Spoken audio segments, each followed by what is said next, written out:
আসরে গল্প নয়, ঘটনা শোনানো হয়।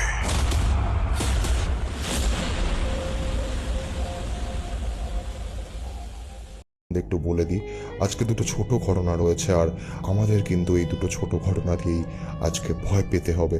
সম্পূর্ণ ইউনিক দুটো ঘটনা রয়েছে, দুটো ভয়ের ঘটনা। আশা করি ঘটনা দুটো তোমরা মন দিয়ে শুনবে। তো চলো শুরু করি আজকের প্রথম ঘটনা।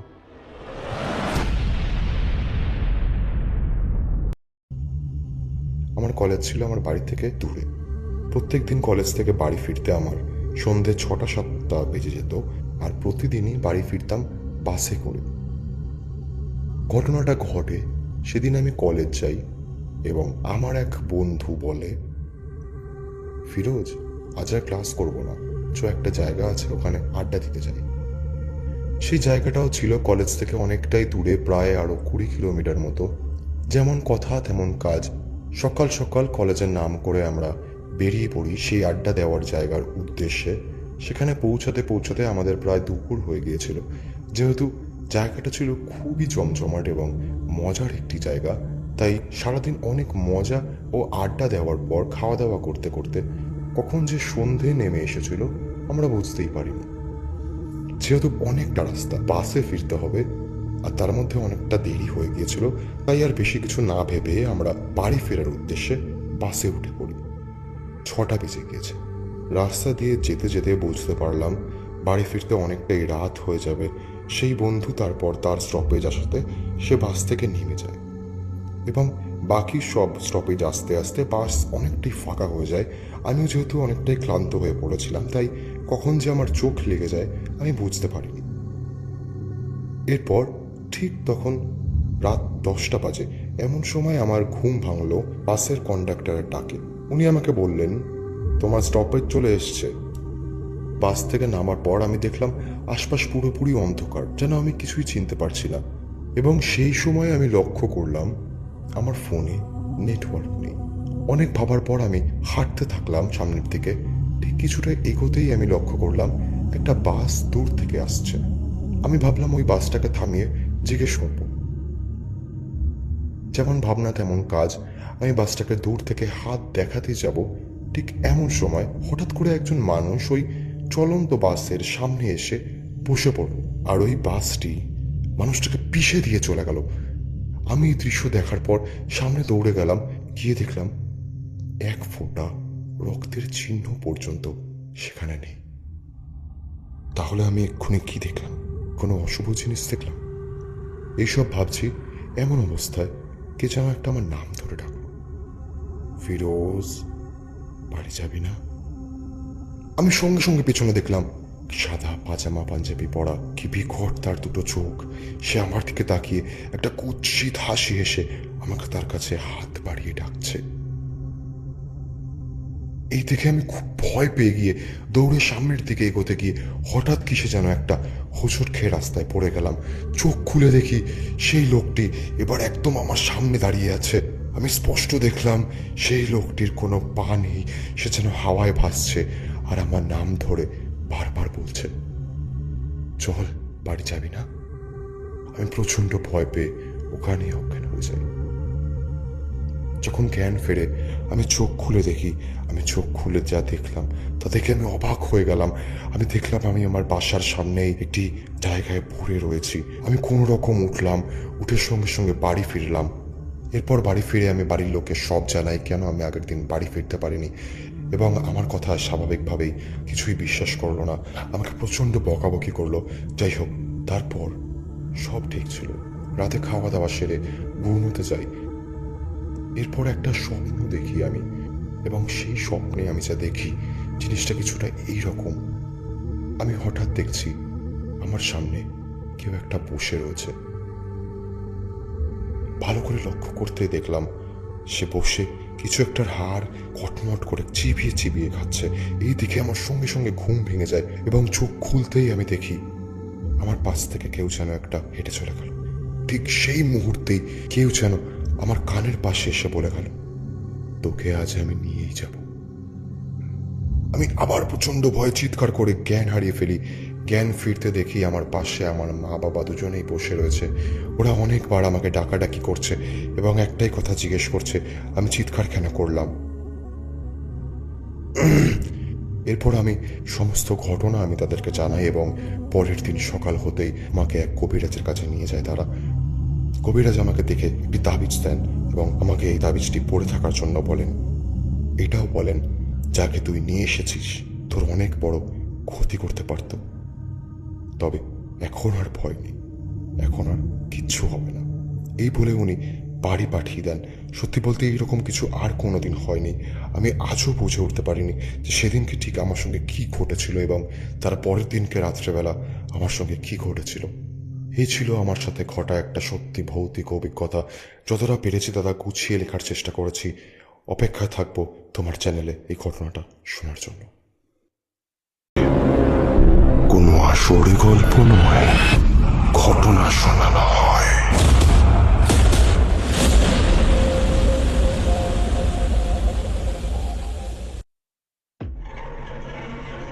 এই ছিল আজকের ঘটনা। কেমন লাগলো তোমাদের? বেশ ক্রিপি একটা ঘটনা ছিল।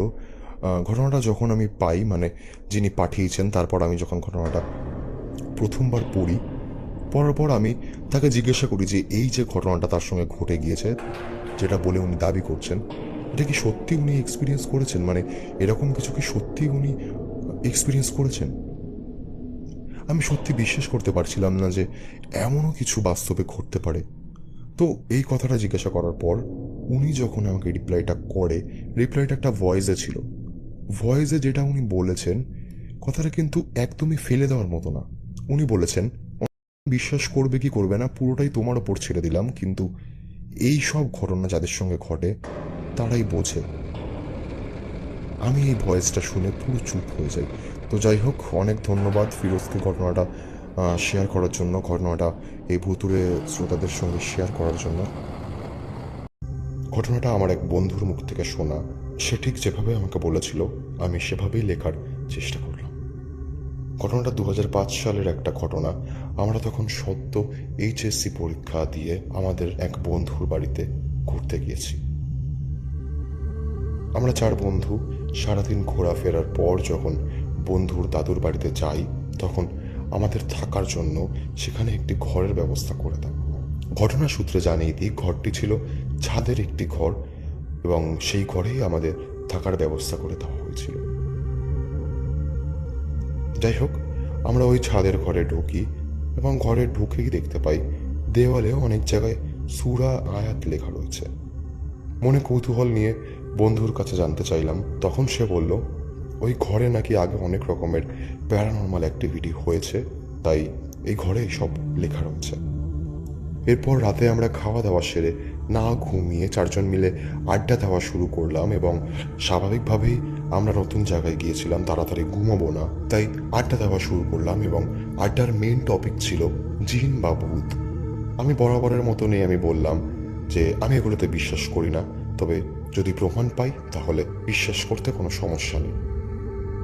এরপর আমাদের 4 বন্ধুর মধ্যে একজন বলল যে এক ধরনের মেডিটেশন আছে যার সাহায্যে নাকি আমরা ভিন্ন ডাইমেনশনে যেতে পারি। মূলত আমরা ঘুমের মধ্যে যে স্বপ্ন দেখি, যেই ডাইমেনশনে তখন আমরা থাকি, সেই ডাইমেনশনে আমরা এই মেডিটেশনের মাধ্যমে যেতে পারি।